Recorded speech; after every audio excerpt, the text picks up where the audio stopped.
Assalamualaikum warahmatullahi wabarakatuh. Tuan-tuan, saudara-saudara, ibu-ibu dan bapak-bapak yang sudi mendengarkan keterangan agama yang saya berikan di dalam kaset ini. Moga-moga Tuhan melimpahkan, mengurniakan rahmat dan nikmat-Nya kepada kita semuanya. Saya akan membicarakan suatu ayat yang bertemu di dalam surat Al-Baqarah. Bunyinya, Allahu waliyul ladzina amanu yukhrijuhum minadh dhulumati ilan nur wal ladzina kafaru awliya'uhumut taghut yukhrijunahum minan nuri ila dhulumat. Artinya, Allah adalah menjadi pemimpin bagi orang-orang yang beriman, orang yang mempunyai kepercayaan yang teguh. Dan Allah, apabila orang itu telah betul-betul menganggap Allah menjadi pemimpinnya, Allah pun menjamin mengeluarkannya daripada gelap gulita kepada terang benderang. Gelap gulita kebodohan kepada kecerdasan. Gelap gulita kehidupan tak tentu arah kepada tujuan yang sejati. Sebaliknya, orang yang kafir yang tidak percaya kepada Allah, maka sebaliknya yang terjadi, daripada terang benderang dia akan dipimpin oleh taghut,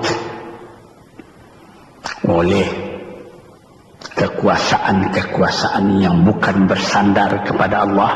Dan yang demikianlah yang akan mengeluarkannya daripada terang benderang kembali ke dalam gelap gulita. Oleh sebab itu, rohani manusia itu adalah melalui di antara gelap dan terang kehidupan itu, di antara terang dan gelap kehidupan.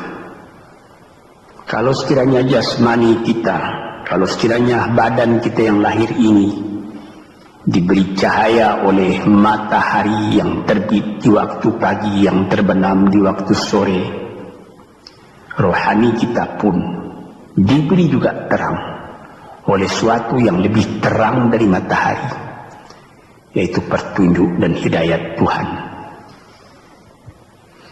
Di dalam Al-Quran, Tuhan memberikan bujukan, memberikan jiwa besar kepada orang-orang yang beriman itu. Tuhan bersabda, La tahinu wa la tahzanu wa antumul a'launa in kuntum mu'minin. Engkau ini adalah orang yang tinggi kalau engkau tetap memegang kepercayaan kepada Allah Subhanahu wa ta'ala.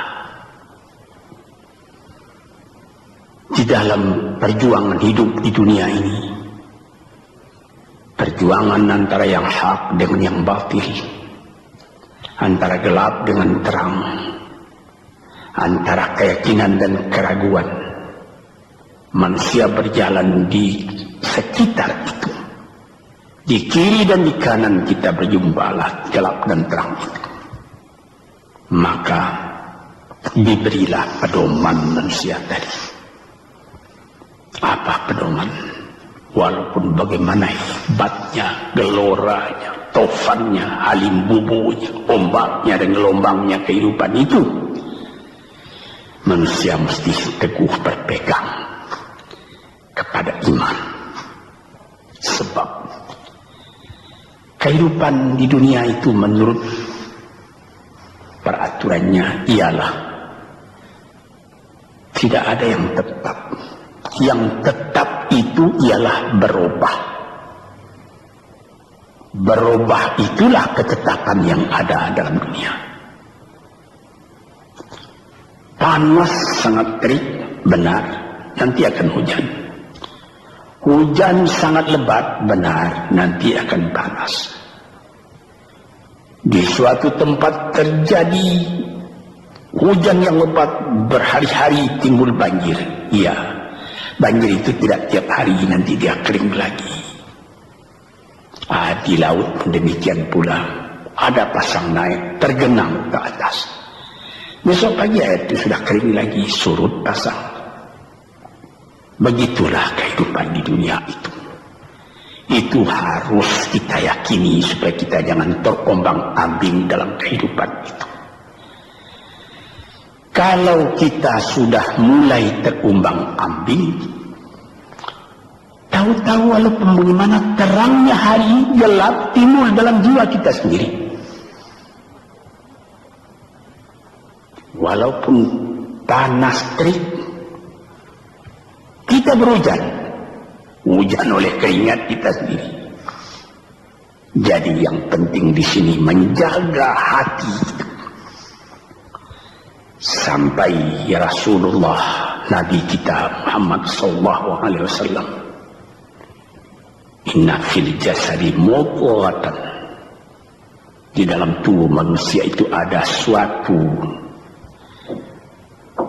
bekuan darah. Idza salahat salahal jasadu kulluhu wa idza fasadat fasadal jasadu kulluhu. Kalau ini segumpal daging baik, seluruh badan jadi baik. Kalau dia rusak, seluruh badan jadi rusak. Apakah itu? Hati. Kendali terletak dalam hati kita. Hati artinya penuh, bukan saja berarti pada daging, tapi pada hati dari hati, isi dari hati, atau juga akal kita.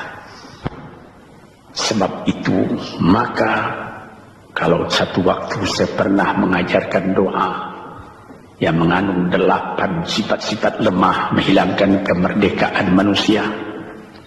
Hari ini saya pun akan mengajarkan doa yang diajarkan juga oleh Nabi, bagaimana menjaga hati tadi. Di situ dalam doa itu ada tersebut 4 perkara. Apa disebut? Allahumma inni a'udzubika min qalbin la yakhsha'u wa min ilmin la yanfa'u wa min nafsin la tashba'u wa min du'a illa yusma'u. Jadi 4 perkara. Yang pertama, Allahumma inni a'udzubika min qalbin la yakhsha. Aku sangat berlindung kepada Engkau ya Allah, janganlah sampai terjadi hati saya itu tidak khusyuk lagi. Ini bahaya ini. Mulai bahaya, mengancam kepada manusia kalau hatinya tidak khusyuk lagi. Hati khusyuk yaitu hati itu tentu jelas tujuannya kepada Allah. Allah menjadi pegangannya, Allah menjadi bentengnya, Allah menjadi ingatannya, Allah menjadi tujuannya. Dan kepada Allah dia kalau sembahyang menghadapkan diri, menghadapkan hati, maka permohonan kita yang pertama kepada Tuhan, ya Tuhanku, janganlah sampai hati saya ini tidak khusyuk lagi. Sebagai orang Islam, kita sembahyang 5 waktu. Di dalam Al-Quran dikatakan sembahyang itu ialah khusyuk, terpadu ingatan kepada Tuhan. Tapi kalau kita sudah, hati itu sudah mulai ditumbuhi penyakit, walaupun sembahyang mulai sejak Allahu Akbar, pikiran sudah menjalar kepada yang lain. Piutang belum menerima, utang belum terbayar,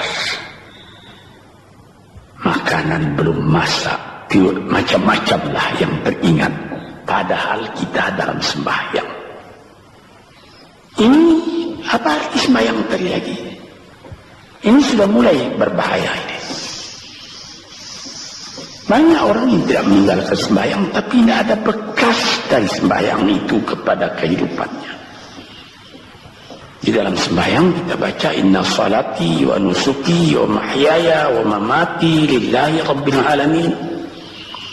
Sesungguhnya sembahyangku dan ibadatku dan hidupku dan matiku sama sekali terserah kepada Allah.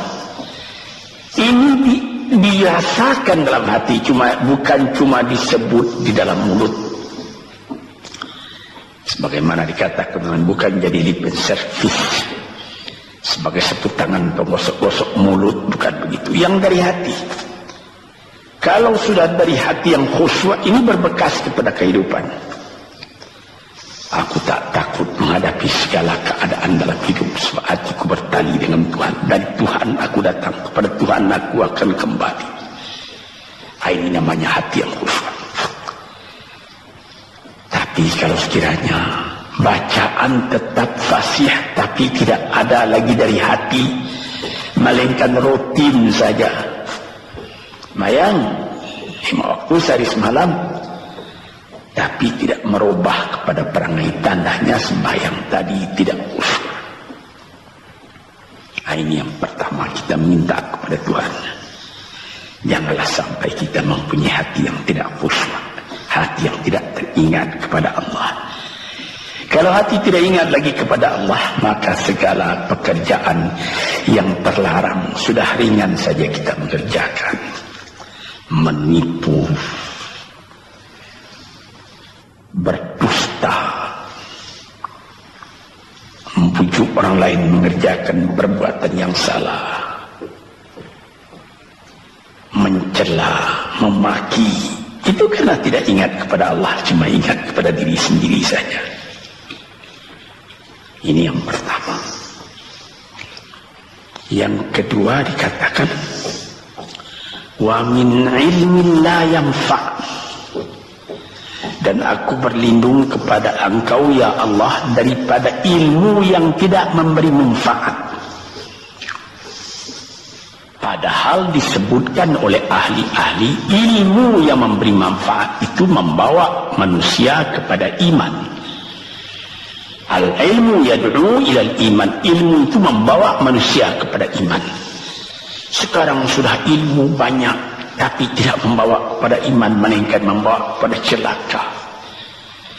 Sudah maju kepandaian orang, ilmu, pengetahuan orang, teknologi orang, sains orang, knowledge orang, dan segala macamnya. Tapi tidak ada manfaatnya kepada manusia. Cuma bahaya karena ilmu tadi yang datang kepada manusia. Sebagaimana ilmu manusia di abad ke-20 yang sangat penting, yaitu tentang tenaga atom. Maka timbullah bom atom, bom hidrogen, nuklir, sehingga manusia diancam sekarang ini oleh bahaya atom itu di mana-mana. Apabila kita lihat di televisi bagaimana mengadakan demonstrasi di Australia, di Jerman Barat, di tempat-tempat yang lain, melihat bagaimana bahaya atom itu kalau terjadi perang dunia yang ketiga. Ya Rabbi ya Karim, bom atom yang jatuh di Hiroshima itu belum ada artinya dibandingkan dengan bom yang sekarang, yang sedang disimpan oleh kerajaan-kerajaan, oleh negara-negara besar untuk menghancurkan. Ini ilmu ini. Tetapi ilmu yang membawa bahaya, bukan saja tidak memberi manfaat, bahkan memberi bahaya. Di sini terasa oleh kita bahwa ilmu yang ada itu pun mesti dikembalikan atau dikendalikan oleh iman. Kalau tidak, maka nyawa manusia ini akan dipandang sebagai sampah saja. Dijatuhkan satu bom hidrogen ke dalam kota Jakarta ini, na'udzubillah min dzalik, umpamanya dimasukkan ke kota Jakarta ini, satu bom hidrogen saja itu sudah habis penduduk Jakarta yang lebih dari 5 juta ini. La haula wala quwata illa billah. Hari ini minta kepada Tuhan, ya Allah, majulah ilmu manusia, majulah teknologi manusia, tetapi jangan hendaknya kemajuan itu membawa kepada bahaya. Jangan ilmu pengetahuan itu membawa kepada yang tidak memberi manfaat. Ini doa yang kedua kepada Allah Tuhan sarwa sekalian alam. Yang ketiga disebut lagi, wa min nafsin la tashba'u, dan aku berlindung kepada Allah daripada nafsu, daripada diri,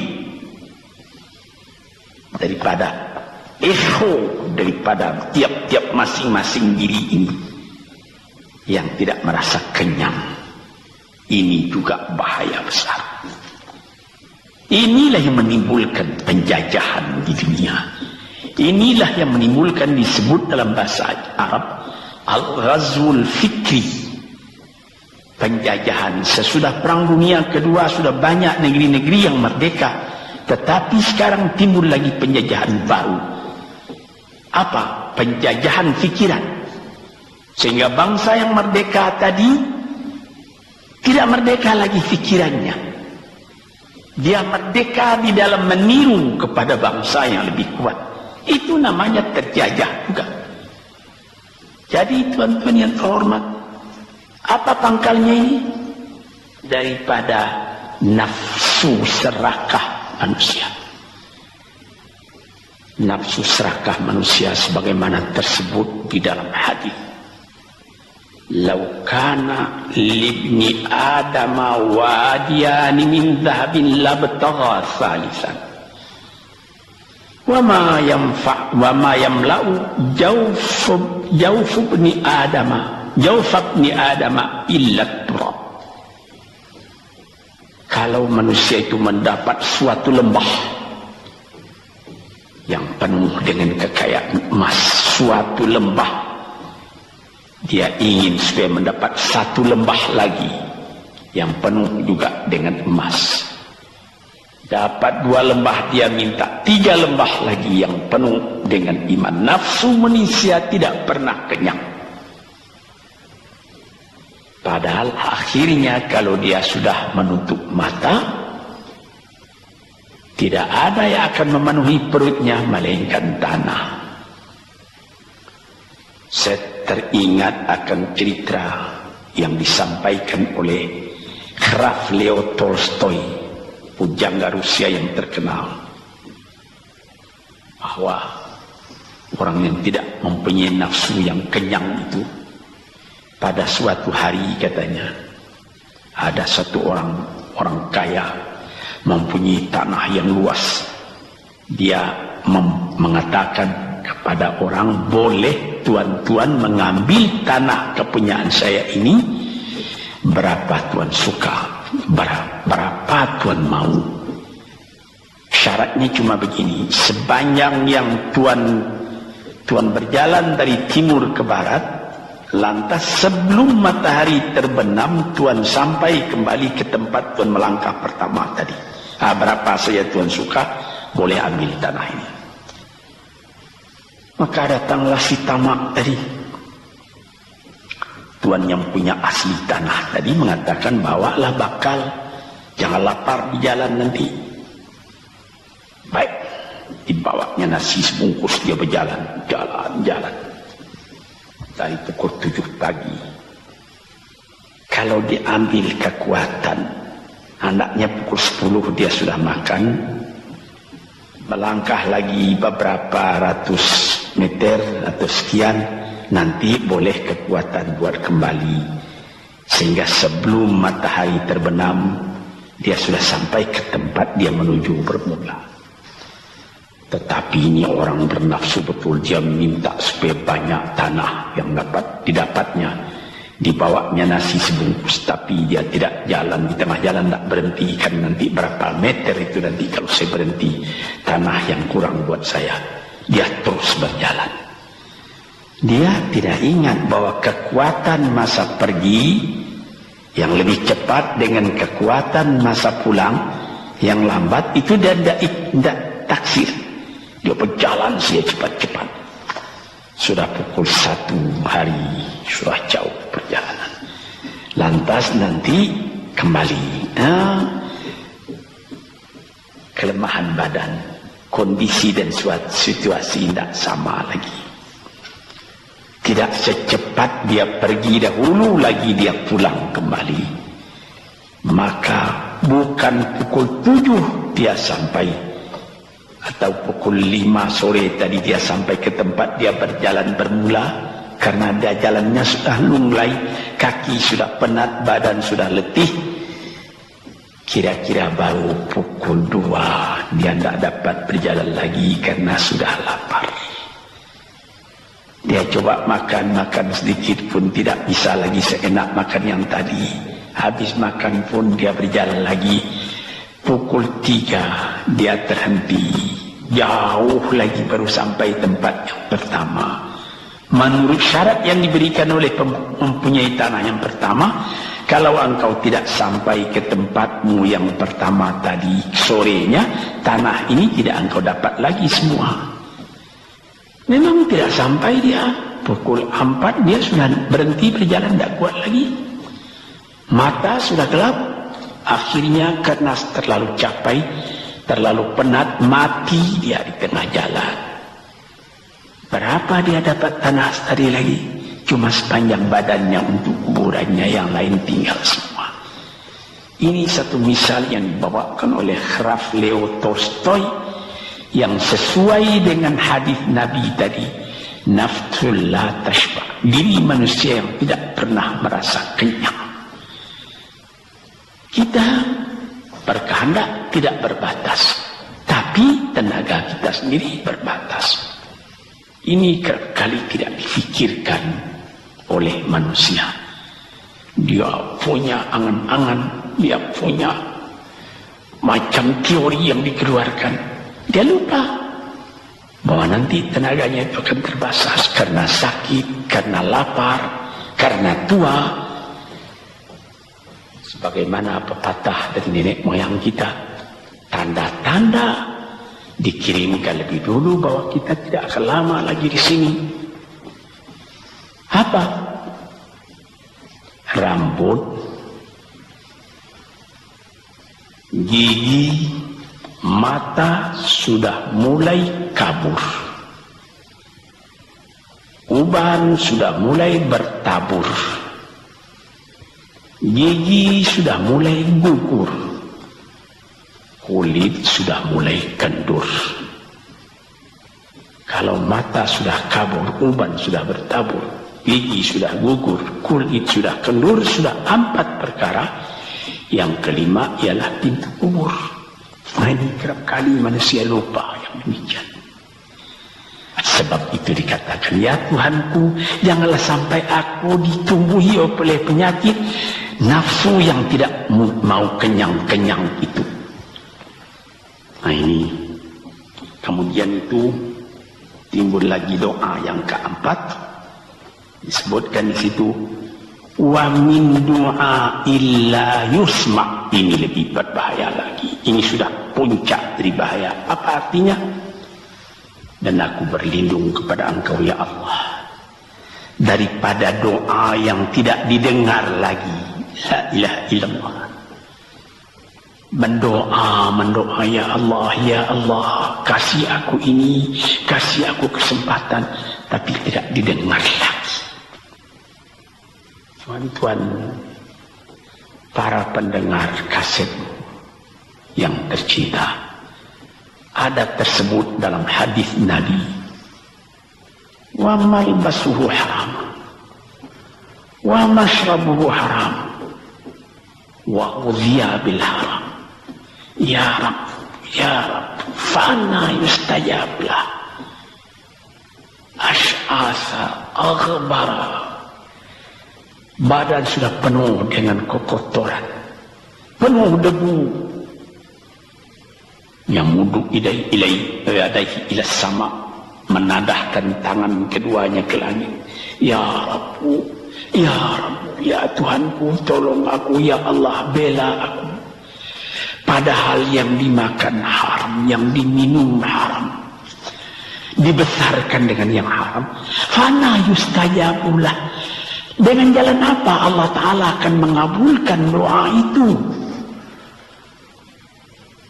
Badan kotor menghadap kepada yang bersih, meminta diberi kebersihan. Bagaimana caranya? Tuan-tuan yang terhormat, pernah dalam Quran Tuhan mengatakan, la yanzuru ilaih wa la yukallimuhum Allah wa la yanzuru ilaih. Allah tak mau mengajak dia bercakap dan Allah tidak memandang kepada dia. Saya sendiri dengan segala kerendahan hati mengatakan bagaimana beratnya kita bertemu dengan seorang orang besar, lalu dia mengulurkan tangan kepada kita, tapi mata kita tidak dilihatnya. Sengsara rasanya. Bagaimana dengan Tuhan kalau Tuhan tak mau melihat kita? Nah, sebab itu para pembaca, pendengar kaset yang tercinta, berdoalah kepada Tuhan supaya hati kita selalu terbuka. Jangan sampai kita mempunyai hati yang tidak khusyuk, ilmu yang tidak memberi manfaat, jiwa yang tidak pernah kenyang, dan doa yang tidak didengar. Ya Allah, dengarkan doa kami dan tunjukkan kepada kami jalan yang benar dan beri kami terang dalam kehidupan ini. Yang keempat ialah wa min du'a'i la yusma'. Dan aku berlindung kepada Engkau ya Allah, jangan sampai doaku tidak terdengar, tidak didengar oleh Tuhan. Sebagaimana kita tahu, doa itu adalah mukhul ibadah, tulang sumsum daripada ibadat kita sendiri kepada Tuhan. Segala perbuatan kita patrikan dengan doa, dengan harapan mudah-mudahan diizinkan oleh Allah, disampaikan maksud kita, macam-macam yang kita minta kepada Tuhan.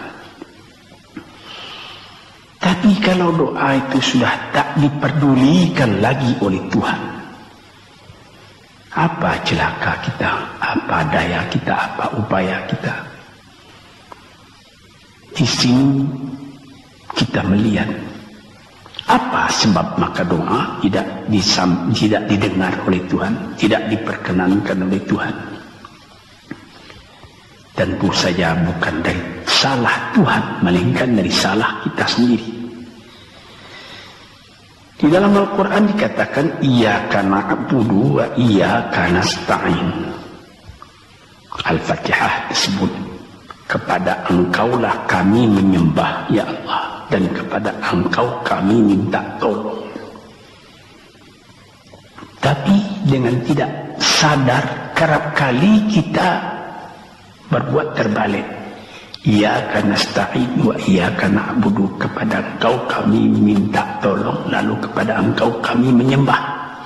Minta tolong dulu baru menyembah. Minta tolong banyak-banyak tapi terima kasih tidak ada. Tentu saja tidak didengar oleh Tuhan. Di dalam satu hadis tersebut, Asy'asa al-Rabbara yamuddu yadaihi ila samai ya Rabbu ya Rabbu, wa mat'amuhu haram wa mashrabuhu haram wa malbasuhu haram wa ghudhiya bil haram fa anna yustajabulah. Badan sudah kotor,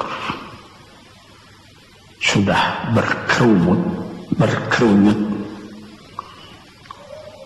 kesusahan, kegelisahan kehidupan terbayang kepada tubuh sendiri, lalu menadahkan tangan ke langit meminta kepada Allah, ya Tuhanku, ya Tuhanku. Bagaimana Tuhan bisa mengabulkan?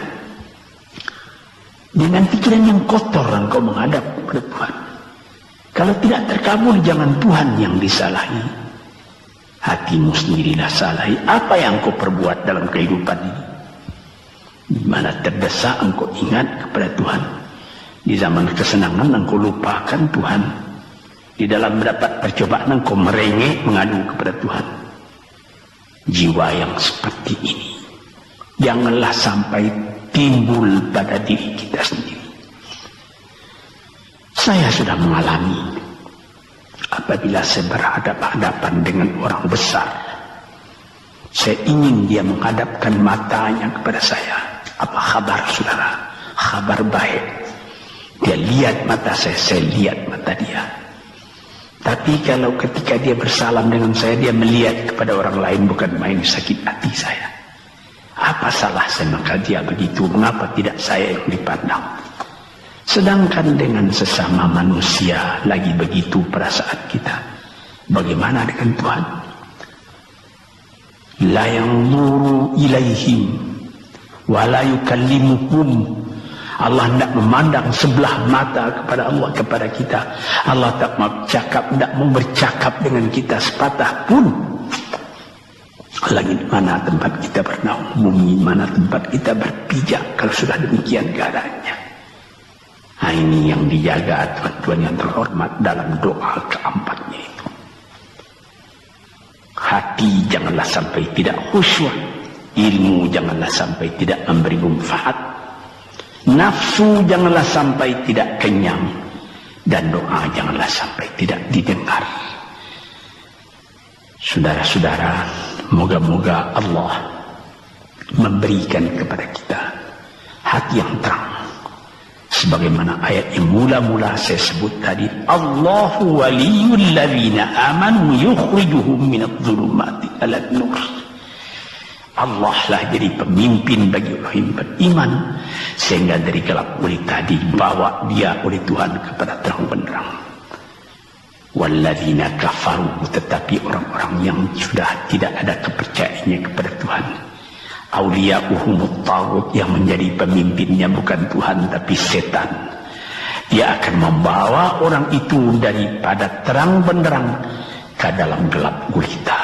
Kita jadi meraba-raba dalam gelap kehidupan. Dalam meraba-raba itu masih ragu entah kemana akan pergi. Maut pun datang. Gelap selalu. Di dunia gelap, di akhirat pun gelap. Na'udzubillahi min dzalik. Hadirin yang terhormat, para peminat kaset ini, moga-moga semuanya ini menjadi kenang-kenangan kepada Tuhan di dalam perjalanan yang jauh, di dalam keistirahatan hidup, sehingga mendapat ketetapan hati dan tumakninah. Assalamualaikum warahmatullahi wabarakatuh.